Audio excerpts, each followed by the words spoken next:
Story time about my weird soulmate. So a little background information. I was 17 years old and a junior in high school. Yes, I was 17 and I was being charged as an adult. So I was in with a bunch of women. Well, one night after dinner, my cellmates and I are watching true crime shows. Because that's what you do when you're in jail. Watch true crime and CSI and all that shit. Anyway, so we're watching our shows and we see a new girl come in. She's got her blanket packed and we're all being warm and welcoming. And immediately, all of us could sense that something was off with this chick. Immediately, she starts going off about how she has a problem with the TV show we're watching. She did not like the fact that we were watching crime shows. She was like, oh my gosh, you guys really need to turn this off like right now. Low-key thought I was ghosty around there or some shit. But yeah, she was just being super paranoid and we're sitting there like, girl, we have 10 channels. 7 of them are going to be true crime and 2 of them are the news. Oh, and the other channel was black and white movies and nobody wanted to watch that shit.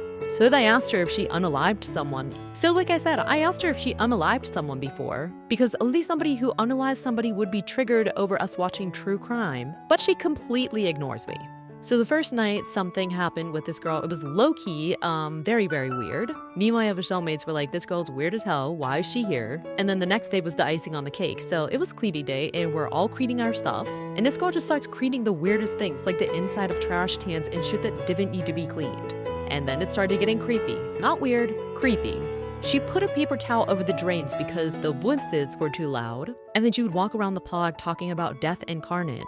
And if y'all know what carnage means, it pretty much just means unaliving a lot of people. So this was super bad vibes, obviously. Now, when you're in jail, of course you were going to ask what you're doing time for. And if you don't say, you're ever come off as sketchy. So we're asking this girl, hey, what are you in for? And she would not give us a straight answer. Well, while she was at a visit, we went through her things. So like I said, we asked her what she was in for and she didn't answer, so we found that weird as heck. So then she went for a visit and we searched her stuff and found her paperwork. We found out that she was in because she attempted to unalive her husband, in which he got a restraining order. So at this point, we're like, this is weird as hell and she's the dough. Like, she's our go. So now the entire pod comes together and every single one of us wrote a letter pleading the staff to get this crazy you-know-what out of our pod. We all folded them up in the little paper kites and we sent them to the guards. We were ringing the doorbell like crazy and we told them what happened and no questions asked and she was gone.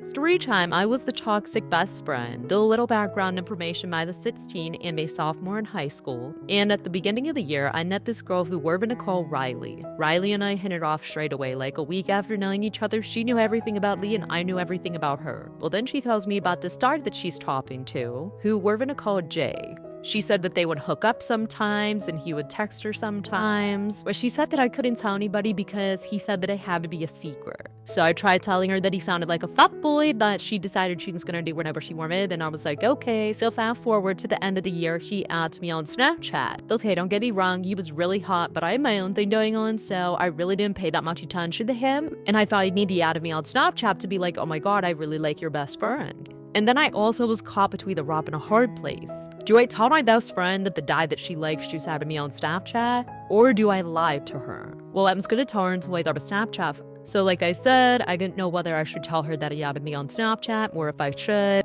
And I was going to until I got a Snapchat from him saying, hey, you're really pretty. I think we should talk sometime. So I ended up telling her about it because I felt really bad. And she was like, this is like, can't trust girls, like, you need to unadd him right now, like, fucking block him. And I'm like, I didn't even do anything, like, what the fuck? So whatever, I end up blocking him, it's fine, until he texts me one day.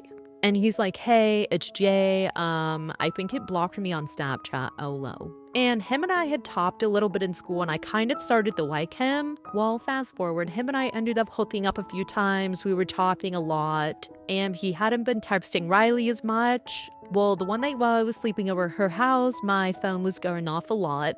And I didn't think to delete any of the messages. So like I said, I was sleeping over her house the one night, my phone was blowing up, and she knows my password and everything. And I stupidly did not delete the text messages between Jay and I. And I kid you not, I wake up to a slap across the face. It felt like she slapped me with her fist. And it looked like it too because I had a black eye. So I woke up and she's like, what the fuck? Like, I hate you so much. Like, why would you do this? And I look down and she has my phone right in her hand on the text messages with Jay. And I ended up feeling really bad because she started crying, saying that like I knew that she liked him a lot. And I also knew the reason why he wasn't texting her as much. So then she ran downstairs and she told her mom. And the next thing I know, I had her mom, and her 3 other sisters screaming at me. And then I got blocked by Jay because she wasn't supposed to know and she leaked his nudes.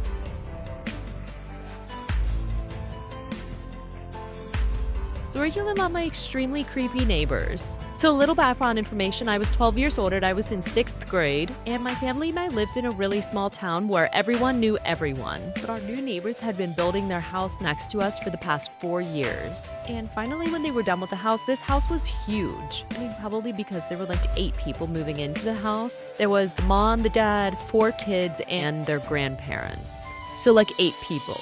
But I was super excited because I was like, okay, this is awesome. I get to meet some new friends. But after 2 weeks of not seeing anybody playing in the backyard or anybody on the school bus, I started to think that their family was super fucking weird. And everyone in our neighborhood liked to gossip, and everyone was saying how they barely see the people who had just moved in. So our mom decided to take one for the team and make some brownies, take them over to the house, and I ended up going with her. So we go to the house, we knock on the door, and one of the kids came and opened the door, but the dad ran over and grabbed him. Like for part 2.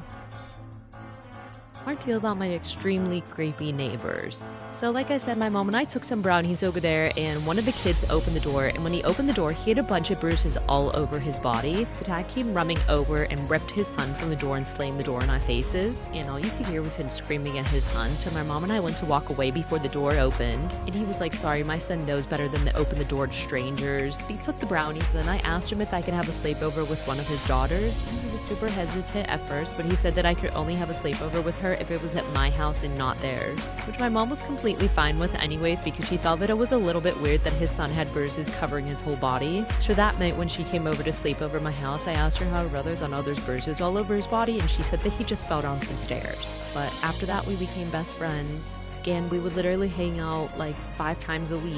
Until the one day I knocked on their door to ask if she wanted to come over, and her dad answered the door and said that she was gone. So like I said, I became best friends with their daughter, but the one day I went over her house to ask if she wanted to come over, and her dad answered the door and said that she was gone. And when I asked when she would be back, she was like, she went to go live with her mom, so probably never. Which was super lame because she never mentioned that she had another mom. So fast forward 2 months, my family and I are sitting around the fire pit when we hear someone scream help. But we weren't sure if that's what we were actually hearing because it was so quiet, and then all of a sudden we heard someone banging on my neighbor's basement door. You know those metal doors that people usually have outside of their house that lead down basement steps? Yeah, well that's where the banging was coming from, so my dad hopped over the fence to see if that's where the screaming was coming from also, and then not even a minute later my dad hopped back over the fence and it looked like he saw a ghost, but he ran inside, called 911. Because I was so young, the only thing my parents told me about that whole situation was that the girl that I was friends with was still alive and her parents were keeping her in the basement along with 2 of her other siblings. But then we also found out that they weren't even her real parents. They were kidnapped at the hospital when they were born.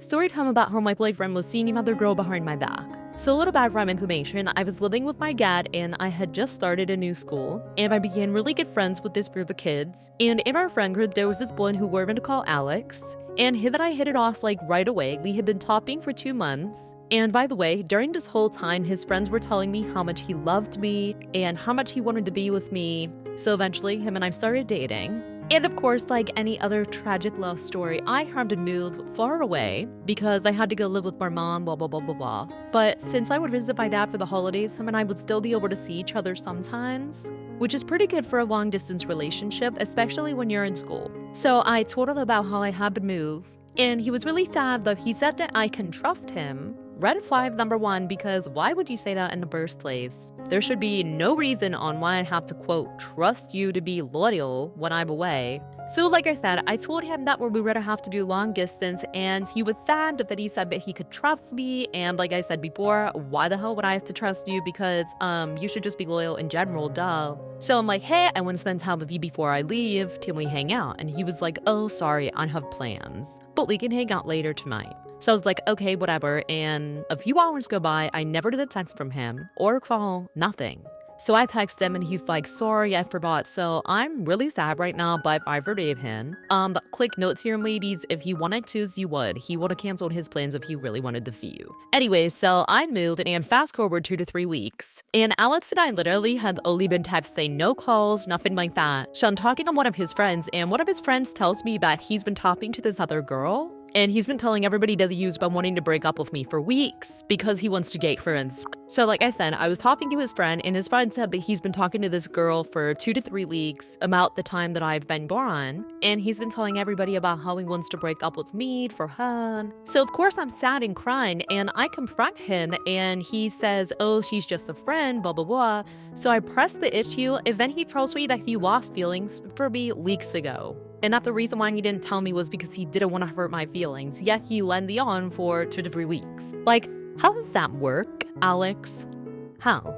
Anyway, so I blocked him because there's no way in hell that I'm gonna keep talking to a guy that was making fun of me with his friends and telling everybody around him that he wanted to break up with me. That's embarrassing.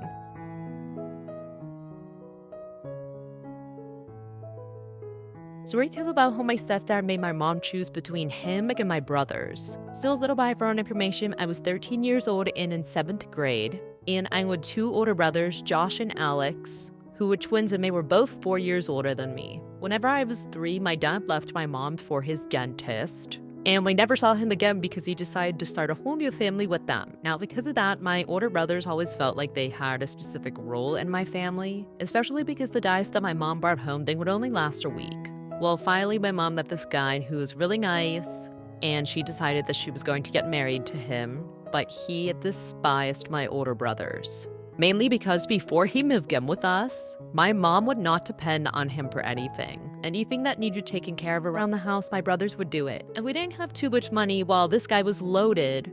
Like the one time my mom and this guy who we're gonna call Jerry got into a fight. So like I said, my mom and Jerry got into this one fight. It is a super long story, but pretty much all that Jerry realized was that he did not have authority over my mother, and she didn't have to depend on him for anything because my brothers would always be there for her. Now, Alex was more of the shy one. Meanwhile, Josh was super hot-headed and couldn't deal with anybody's bullshit. And fast forward, my mom and Jerry moved in together. That's when we realized that Jerry was super abusive. And Jerry knew that he could pick on Alex wherever he wanted because he wasn't going to do shit. And most of the time, Josh wasn't home because he literally hated Jerry. The one time Alex came home and he did really bad on this one test. And Jerry was like, oh, he needs to learn discipline, blah, blah, blah. The next day, we all were sitting down for breakfast and we saw Alex from downstairs with a black eye. And that's whenever Josh flipped the fuck out. He grabbed Jerry, ripped him across the fucking table, and threatened him with a kitchen knife. And my mom called the cops. So like I said, he decided he needed to teach some discipline, so he literally beat the shit out of Alex. And we all didn't know until he came downstairs the one morning for breakfast. And that's whenever Josh flipped the hell out, he threatened Jerry with a knife.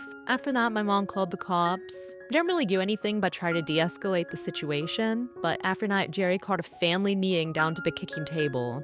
And he was like, I will not deal with this level of disrespect in this house. He was like, you need to choose between me or them. She was like, well, not that I choose between you or my kids. And he was like, well, then you need to choose them leaving the house. They're about to be 18. They can leave and get their own place. So my mom ended up choosing Jerry because Jerry had a lot of money. And my brothers weren't really that mad about it because it got them out of the house.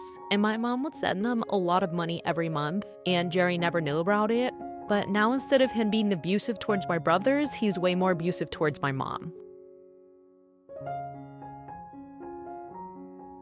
Story tale about why I will never go Black Friday shopping ever again. So a little background information, I was 13 and in 8th grade.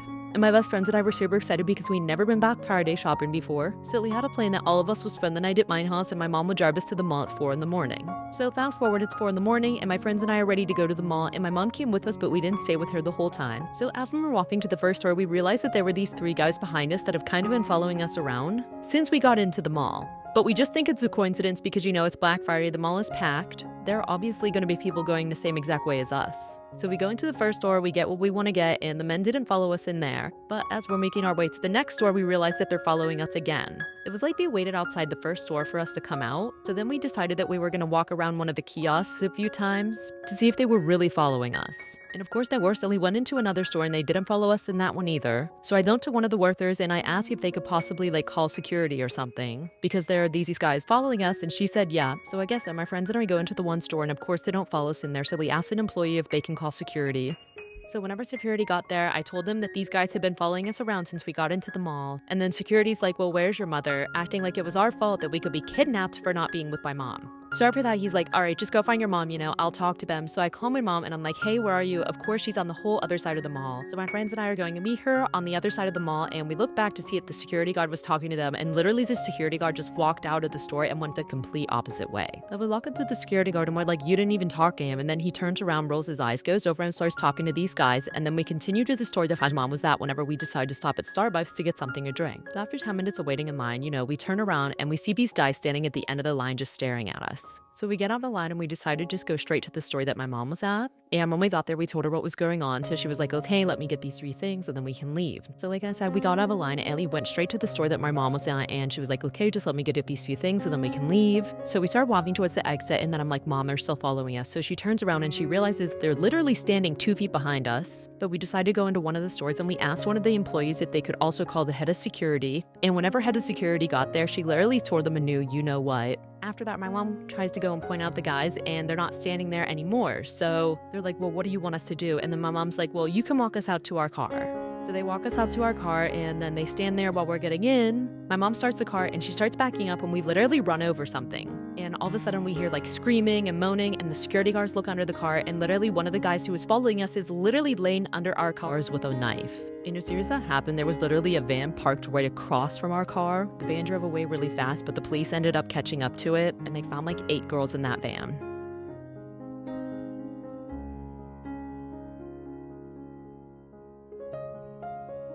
Story about how my boyfriend was hiding his 3-year relationship from me. So a little background information, I was 18 and a senior in high school, and in the middle of the school year, I had a new student in my 4th period class who were to be called Jose, and he was 17 years old and in her 11th grade. Now, he wasn't technically new because I'd seen him around school and everything like that, but up until this point, neither of us knew that each other existed.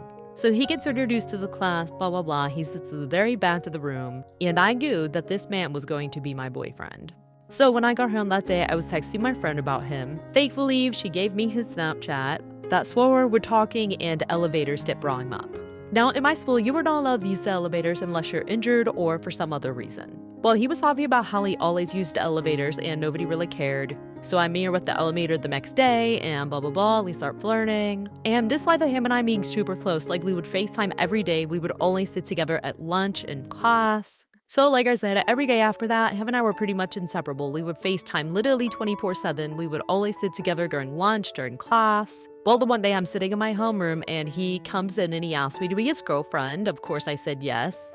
So fast forward to Halloween, my family was handing out candy and he was going trick-or-treating with his family because he had younger siblings. And this is where our families were supposed to meet, but he didn't end up coming to my neighborhood, which I was super happy about. Well, then fast forward to my birthday. Our families were supposed to meet again, but it didn't end up happening again. And I wasn't really sure if this was the reason why things got weird between him and I. The one night I was over at my friend's house and Jose's on FaceTime with me.